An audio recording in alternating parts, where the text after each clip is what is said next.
If you're interested in how a foiling racer sail is working, or if it's really necessary to have a foiling racing or slalom sail, then you should watch this. I don't know where we're gonna fly like you did sometimes, seeing eyes of mine. What do you feel beside? I don't know where we're gonna fly like you did sometimes, seeing eyes of mine. Hello friends, actually I'm getting quite a lot of emails from people asking me all kind of stuff.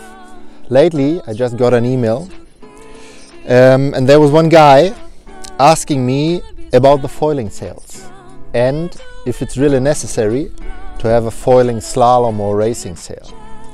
To answer this question, it's necessary to understand how a foiling sail is working.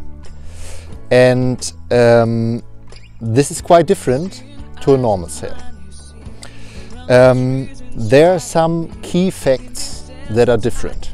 Right now, this is our duotone warp slalom sail. This you can also use for up and downwind racing on a foil, but it's designed for slalom. So now is coming the question, what is different to a normal slalom sail? We have three key facts. First one is the outline with the longer mast sleeve, with a longer mast, with a different leech. Second thing is the profile. And I would say the third thing is the stiffness of the whole sail. Let's start with the leech. As you can see here, the leech is quite close. That means, compared to a normal slalom sail, it doesn't have so much loose leech. So what is loose leech doing? Actually, if a sail is open in the top, it lifts up the nose. If the sail is a little bit closer, it lowers the nose. So it gives you, on the one hand, stability, but much more control. And this is actually what we want to have in foiling. We don't want to have a sail that lifts up the nose all the time. We want to have a sail that keeps the nose steady and pushes it maybe a little bit down. This is why a foiling sail is always closer in the top than all other, let's say, freeride or slalom sails. Second part, you see the mast, or you see the boom is much shorter compared to another sail. This is because we don't want to have the backhand power. We want to have a short sail, so the power point, the draft of the sail is going more to the front. Usually we have these, it's called cross button, and the cross button is always looking out. You know, it's always standing out like 20-30 centimeters. Why did they do it back in the days? They do it because they want to have good handling with a shorter boom, but still they want to be the leech quite big, so that it generates backhand power. Backhand power, we know, is lifting up the nose. As we had it with the leech, this is not what we want in foiling. We want to have a sail that keeps the nose down, that makes it for a steady fly. So this is why the foiling sails are, let's say, more narrow. With this, the power point is going more to the front. But this is not all. In this sail, also in a lot of other racing sails, foil racing sails, we are using carbon bands with a quite soft tip. So with the carbon bands, because it's so stiff, more carbon there is in the batten, harder it is. We are also pushing the draft more forward. So what we want in foiling is not like a pushing feeling, like in slalom. It's more like a pulling feeling. So this is the reason why we also have carbon tubes, at least in button number 5 and 6. So we are always counting from the top. So this cross batten is batten number 6. These are also the most important battens we are working on. Okay, now we know it's a little bit more narrow, it's a little bit closer in the top. Plus, what we know is the carbon batten is pushing the draft more forward. Another big thing that is different is the length of the mast. Usually a full racing sail has a longer mast. Why is that? If we are looking at the America's Cuppers, you know, they always have a very long mast, but the sail is very, very narrow.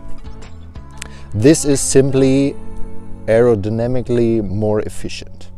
Now the question is, why didn't we do it on the normal slalom sails, a longer mast? The answer is easy. Because we are flying, we don't have the hits of the board anymore. So if we would have a slalom sail, which is very long, and we have the movement of the board, the sail would always open all the time, and we couldn't get the stability in the sail. But with the foiling, because we are not touching anymore, we are just flying, we don't need the stability in the top of the sail anymore. So we can make a longer mast, so it's just more efficient. And because the sails we are using, for example, this is a 7/8, is not used in the same wind range like a 7/7 slalom sail. So we don't need the stability so much. This is why we can go with a longer mast.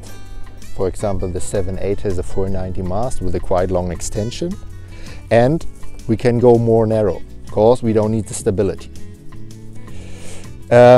So with the draft more forward, with a closed top, with a longer mast, this sail is completely different to a normal slalom sail.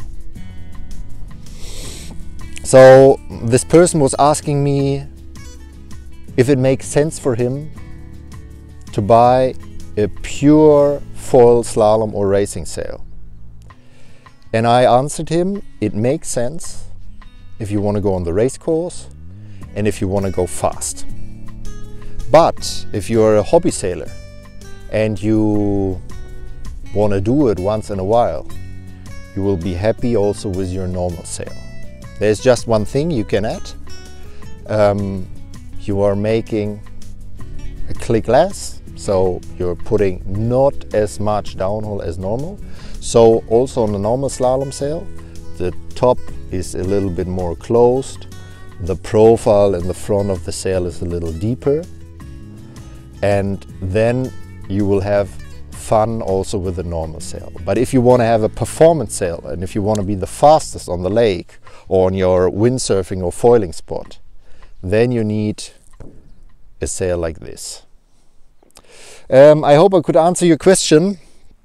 If you have more questions about material, about equipment, about setting, about tuning or trimming, write down in the comments and I will answer your questions.